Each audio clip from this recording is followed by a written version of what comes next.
হেনস্থা করার অভিযোগ তারা কলকাতায় ফলফুলের একটি বাড়িতে আশ্রয় নিয়েছিল, সেখানে গিয়েও পুলিশ হেনস্থা করছে এবং বলা হচ্ছে যে তাদেরকে কিডন্যাপ করছে এরকম বিভিন্ন রকম ভাবে।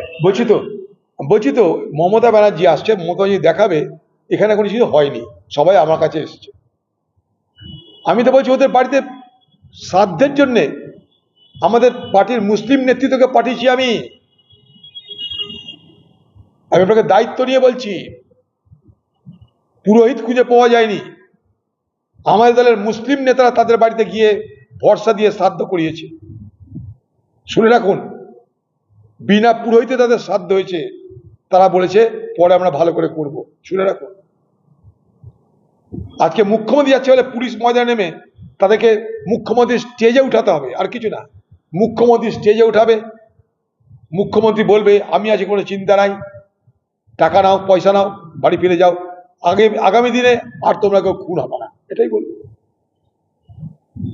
গুলিবিদ্ধ 17 জন, তাদের কাছে যাবেন মুখ্যমন্ত্রী? আপনি এই তো হাসপাতালে পড়ে আছে, আপনি তো কালকে আসছেন, দয়া করে হাসপাতালে যান, মেডিকেল কলেজে।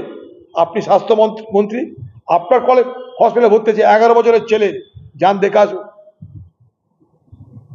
11 বছরের ছেলে মায়ের ওষুধ আনতে গেছিল দোকানে,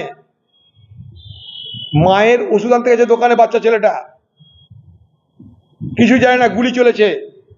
পুলিশের নির্দেশে গুলি চালিয়েছে কে? কেন্দ্রীয় বাহিনী, পুলিশের নির্দেশে। পেট ফুটো হয়ে কিডনি ভোগে চলে গেছে, কিডনি নাই আর।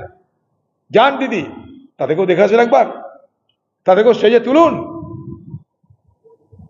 নাটক করতে আসছেন আপনি।